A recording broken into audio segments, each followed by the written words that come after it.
Hello and welcome to the Pyflamis RPR podcast. My name is Pyflamis RPR and I'm your podcast host. I always love to be with you as we discuss thought-provoking, serious, and educating topics for the sake of edutainment and reasoning. Today's episode of the podcast is not going to be any different. We're going to be looking, or should I rather rephrase by saying we're going to be discussing a very complex and thought-provoking topic that is likely to take us back in time. History, I mean. We're going to view this topic through a couple of scope ranges, well sophisticated by different disciplines of study. It promises to be worth your time. Join me, won't you? I can't hear you, but I guess you said yes. So it has been a very rough time for the country, Nigeria, from massive protests to insecurity to economic struggles and so on. A number of events has happened recently in the West African states, which has garnered reportage from different news agencies and media outlets, both home and abroad, as well as raising concerns of what the future holds for the polity. When things happen, it draws attention and also becomes a good source of discussion. That's what we do. We wait for things to happen and we discuss about them. So if you have no idea what's happened, in a chronological order, or maybe in no chronological order, these are the set of events that recently happened in the Nigerian state. The End Bad Governance protest started in Nigeria on Thursday, 1st of August 2024. The protest saw people troop out en masse to register their displeasure with the present President Bola Ahmed Tinubu-led government, citing serious economic bedeviling issues such as the hyperinflation, which has made the prices of essential commodities, goods and services to skyrocket, thereby making it difficult to feed and at least pay bills. The acute hunger, the increased insecurity and fear present in different parts of the country. The protests gradually turned violent as properties were either destroyed or looted by the angry protesters. Security agents tried their best to restore normalcy. The protests took a new turn when the protesters, mostly in the northern part of the country, began to wave the Russian flag massively as they called for the military to take over power. As serious and very critical this situation may be, the Russian embassy in Nigeria has denied any involvement in the usage of its flag by some persons at the ongoing End Bad Governance protest. The country's embassy in a statement said neither the Russian government nor its officials are involved in the protesters' activities.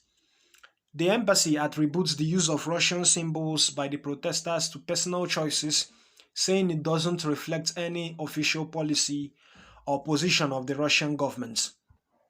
Furthermore, the Chief of Defense Staff, General Christopher Musa, issued a warning, saying that the military will not tolerate any treasonable acts or actions by persons or groups protesting against economic hardship in Nigeria.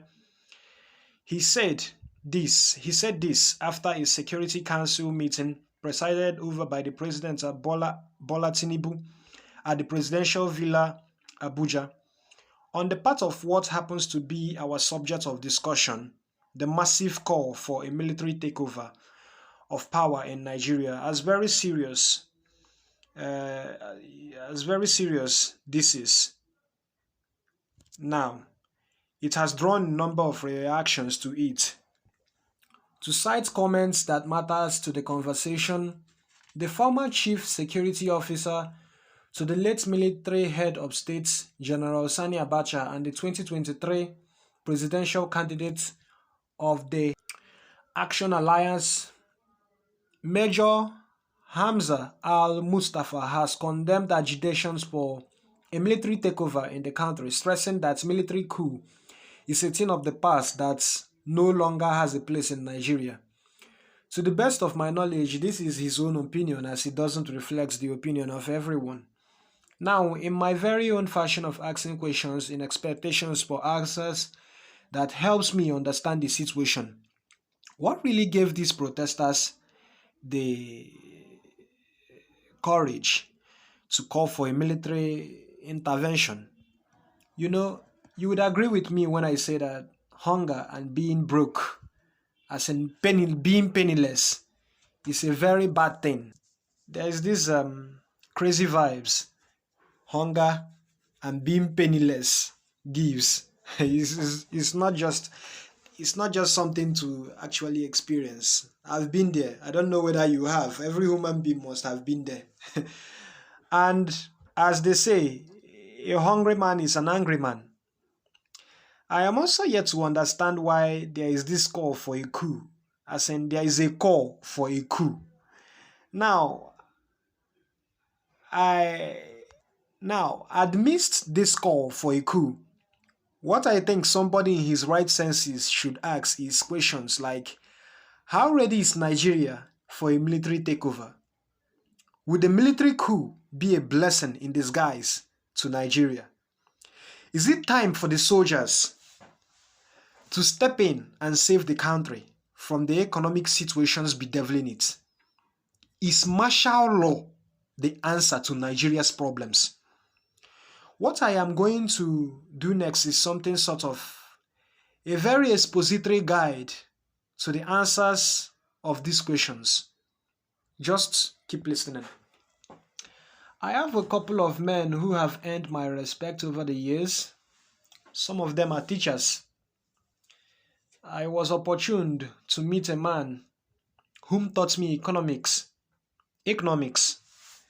and mathematics in secondary school. I won't mention his name now on this podcast recording session. There is a comment he made during one of our classes, and over the years, it has stuck in my memory like a limpet. He said, and I quote him, "There are two subjects that make you reason properly. One is economics, the other is history. Economics helps you take charge of your expenses as well as fashion your expenditure, manage inflation, production, and costs. History helps you know what you stand for. It helps you make better decisions as well as be actively involved in shaping your own destiny. It's only when one knows his history that he knows where he's coming from. If you know your history, you would know where you're coming from." Quote closed. You may ask how that concerns what we are discussing right now. I would explain. I would explain. In case you don't know, this episode is titled, or should I say the topic we are discussing today is something sort of a question. It's not rhetorical because we have already started trying to, answer it. The title of this episode, or should I say the topic we are discussing is, Can a military takeover save Nigeria? This is the part 1. Can a military takeover save Nigeria? Part 1. So to continue the discussion, as self-explanatory, that is, I would always concur with that statement, not because of my love for the teacher or something else, but because that's the truth. What makes it the truth? What makes it the truth is because it has been proved over time. I think the Ministry of Education in Nigeria has done Nigerian students in primary and secondary school a great disservice by scraping off history from its various curriculum. I don't know the subject they replaced it with. Is it civic education? I think it's civic education. Maybe, just maybe, it hasn't really fulfilled the purpose of which is expected of it. Moving on, I would like to tell an extensive history, or rather a brief history, of democracy in Nigeria. Nigeria got its independence from Britain on Saturday, 1st October 1960. Before this epoch-making event, a new constitution was created in 1922 under British colonial rule, largely due to Nigerian calls for freedom, for reform, I beg your pardon. The country's first general election to a colonial legislative council was held in the year 1923.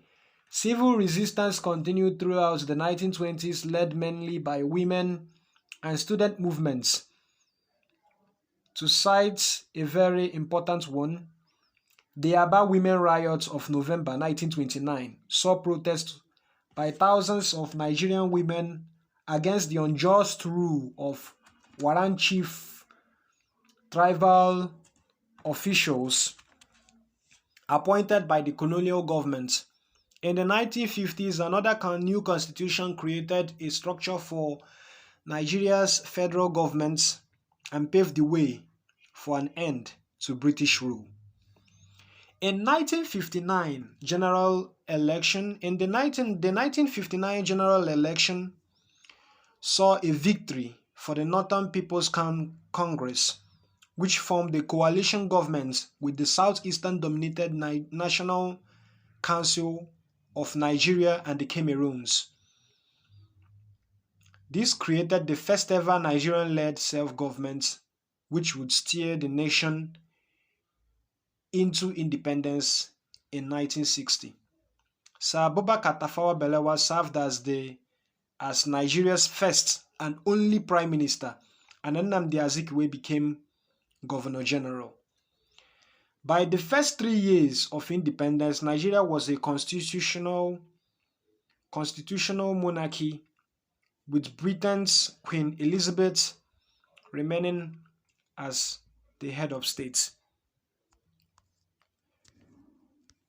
So, pre-independence 1950s, Nigeria's democratic journey began with the introduction of the Macpherson Constitution in 1951, allowing for regional assemblies and a central legislative council.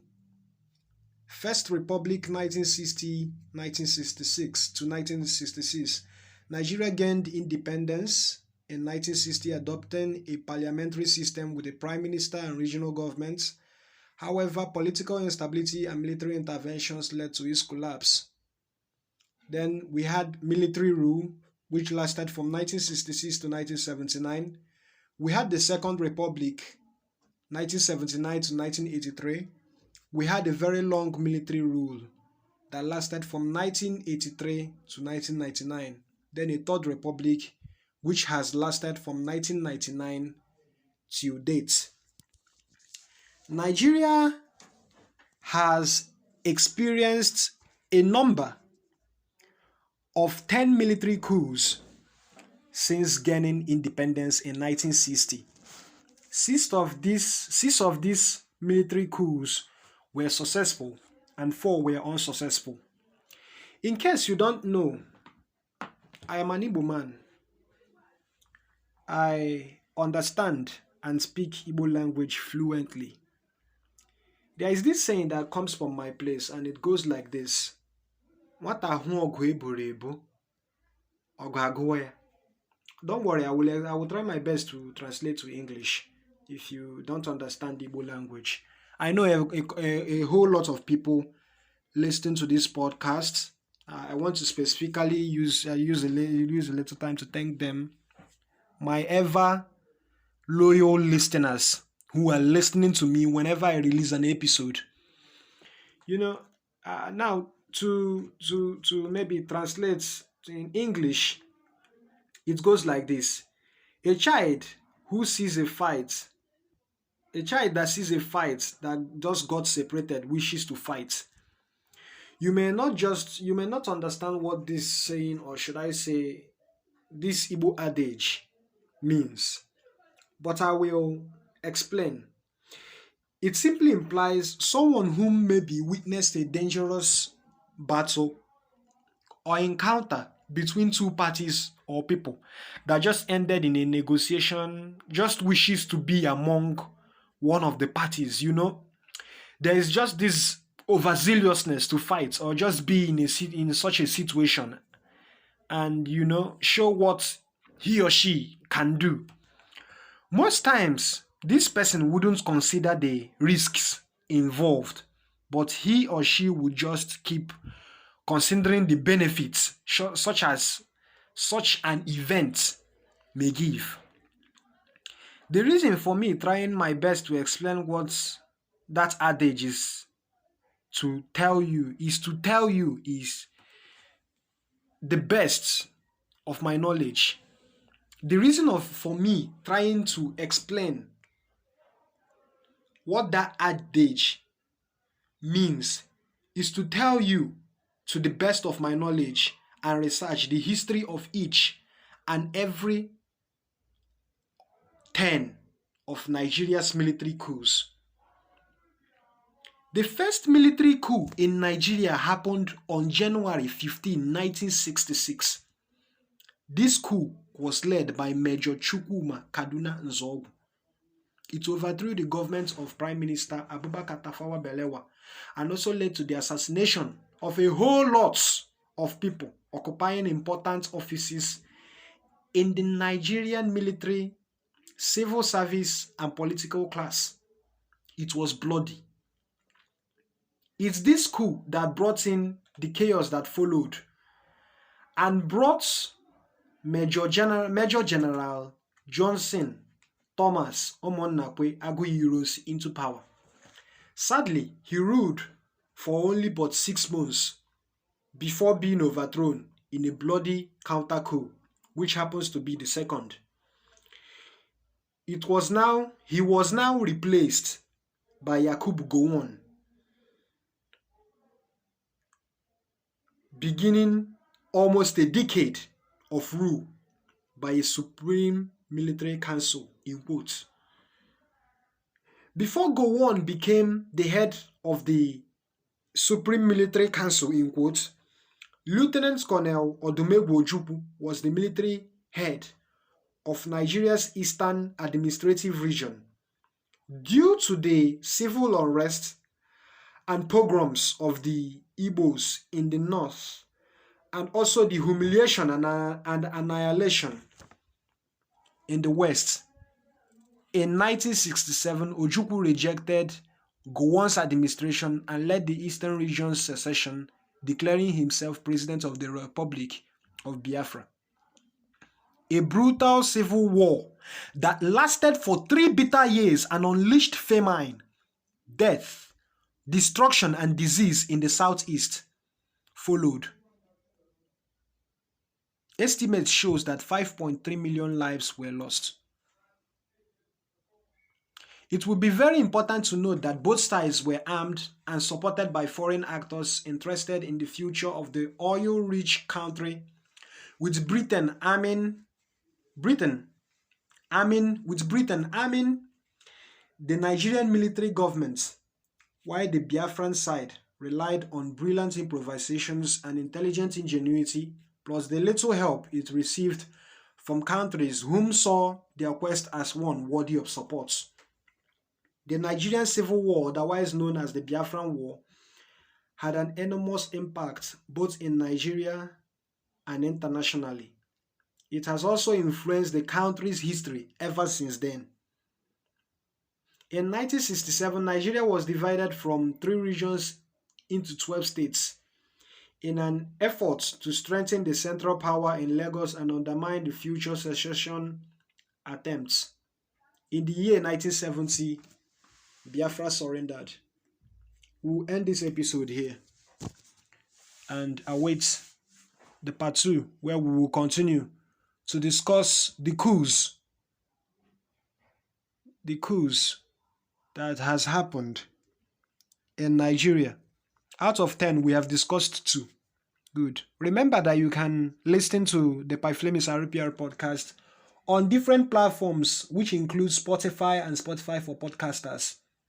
Till next time we meet, thank you for listening.